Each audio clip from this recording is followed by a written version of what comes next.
Hey everybody, Decent Eddie here.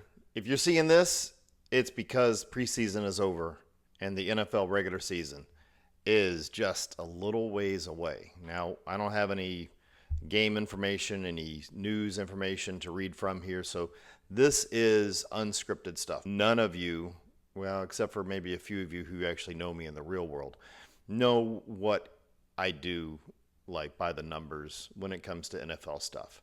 All right, so last year was a really great year. Went 74% on all my NFL picks, 80% on my confident moneyline picks. Now, I started doing this channel during the NBA season, and the premise was to help people who were beginners and those who've had some bad luck. All of those picks for NBA and WNBA were moneyline picks. Now, moneyline picks, that's the easy one, relatively easy. Okay, and if you're new to this, or if you've had some bad luck, I really recommend you stick to the simple stuff. Keep it simple. Go with the money line stuff. You have to remember when we're talking about against the spread picks, those spread numbers are meant to kind of equalize the teams a little bit. And what you're doing when you're betting against the spread is you're hoping that a team either over or underperforms in their game.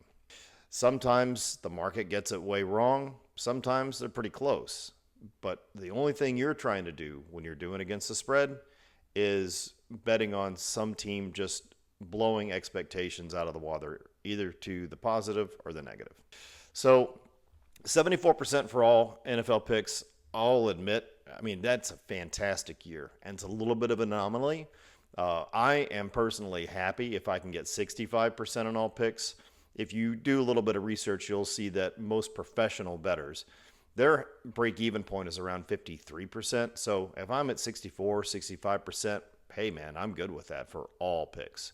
Moneyline picks are the easy ones. Sometimes they will surprise you. Well, last year, the game that comes to my mind is Baltimore playing Cleveland in the wintertime. Now, I've lived in Cleveland. I lived there when I was in grad school. And I will tell you, for those of you who haven't been there, two things. Cleveland is actually a really excellent city. It's a great food town. And they've got sports. Some of them not good, but hey, it's still sports and it's a lot of fun. The music scene is great too. If you've never been to Cleveland, if you always thought Cleveland was kind of a hole, man, I mean, go check it out. Yeah, like any city, I mean, there's places you don't want to go, of course. You can say that about any city or any large town. But Cleveland, great place. However, that lake in the winter last year, my numbers said Baltimore should have an easy walk through Cleveland. And, well, that didn't happen. Baltimore was, I think Baltimore had a habit of underperforming, kind of playing down to their competition, which is dangerous anyway. But you add that lake in the winter in Cleveland, well, I mean, the number says Baltimore, but remember, it's that kind of thing, right? So, but for the most part, the numbers that I come up with, the formula that I've been using for a while, it works really well on the money line. So what I want to do with this is kind of talk a little bit about how I come up with these numbers. But the money line stuff, it's kind of a beautiful math that I use in my data. So I've put in some fake numbers here. These numbers don't mean jack. And I've already seen videos on YouTube and other places where they're predicting the outcomes of the games of week one. Honestly, I think it's kind of silly to be doing this right now. Preseason's not even over yet. And that, I mean, and even in preseason games, there could be implications in a preseason game that affect the rest of the season. Not often, but sometimes. I think it's reckless. So the numbers that I have here are just fake numbers, and these numbers don't mean anything. But I'll put up some graphics and you can take a look. So what I have is I have a data table with a bunch of statistics. And each statistic has its own ranking. Not every piece of data weighs the same amount.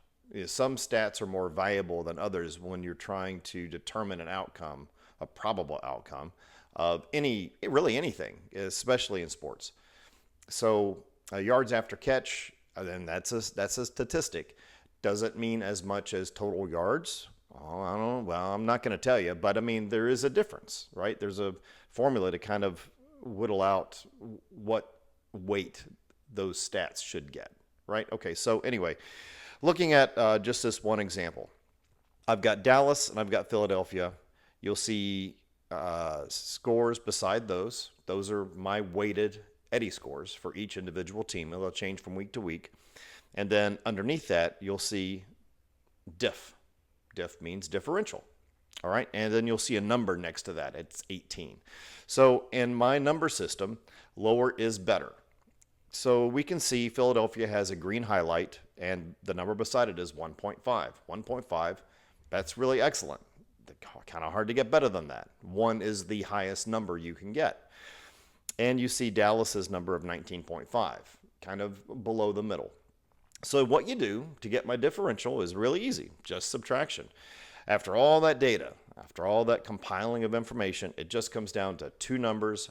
When you subtract the smaller number from the bigger number, you come up with the differential. If the differential is big, like it is in this case, it's an 18, that is what I call a decent Eddie confident pick. All right. Now, let's look at this other one. You should see Kansas City. You should see Los Angeles Chargers. You have Kansas City with a 4.333. Again, these numbers mean nothing. And you see the Los Angeles Chargers with a 9. You subtract a small number from the big number, and you get a differential of a 4.667. Now you'll notice Kansas City is highlighted in yellow. That's what we're calling a suboptimal pick. Now, my confident picks last year, like I said, were over 80%. Okay, those suboptimal picks, that's going to live between that 79 and say 75 range. You know, probably going to win, but maybe not. Okay, all right. That's a suboptimal pick. Now, these numbers are going to, the percentages are going to be refined as the season goes on. You have more data, you get more refinement. That's just the way data works. All right, so now let's take a look at one more game. Now, you'll see here Detroit and Green Bay. You see Detroit with a 6.333, pretty high number, and you see Green Bay with an 8.167, also a pretty good number. So you subtract 6.333 from 8.167, you get a differential of 1.834. Now you'll notice Detroit is highlighted in red. What that red means is that is what I call a danger pick. Now, there are other things that are not data related. They're qualitative information that you have to consider. You know, things like short weeks, bye weeks, mini buys. If a team is traveling from the West Coast to the East Coast and they play an early game, you know, that kind of messes up their clock internally. There's a number of modifiers that I will apply in specific games. These are just raw numbers, okay? But that differential, that 1.834, that is a dangerous differential. That is the least level of confidence that I have for my favored team, according to my money line numbers, is going to win. So anyway, for me, friends, you're not going to get, you know, fancy graphics. You're not going to get customized intro music. You're not going to get a lot of stuff that the other guys are going to get. I don't really care about that. Maybe my attitude will change, but I'm really just here to offer some simple numbers with a little bit of news to go with it, some qualitative information to consider. So if there's certain qualitatives that are in the mix, like let's say somebody is injured, or let's say somebody is on suspension. Well, those are qualitatives that don't really have a solid number, but things that you should consider. So if you see that suboptimal or danger number, well, maybe you don't even play that one. It's kind of up to you, but these are things that I will always bring up if I have access to that information, and we'll consider them. All right, this is a long video, probably longer than a lot of my picks videos are going to be, but I want to be sure that we cover those things because some people always ask, what do these numbers mean? The differential is the important thing.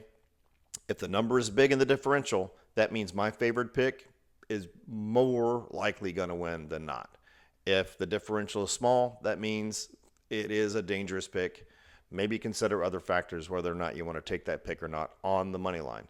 Like I said, against the spread, over under, I mean, that's a whole different thing. That's intuition, kind of. All right, so, man, let's get on with the regular season. Oh, hey, yeah, one other thing. So the data for week one, as you might imagine, is going to be pretty thin. I mean, awfully thin. There's really not going to be any, I mean, there's no regular season data because the regular season just got started. So week one numbers might be a little bit weak, you know, as far as my wins and losses. But as we get further into the season and we get some real data, because we have new players, there's new things, new team dynamics, new coaches, things are going to start to filter out a bit. I would say by week 3 and definitely by week 4, we'll be rocking and rolling with numbers like what we're used to seeing. But anyway, been doing this since the late 90s. Been pretty good at it. Let's just see what happens, guys. This is Decent Eddie signing off. Have an awesome day.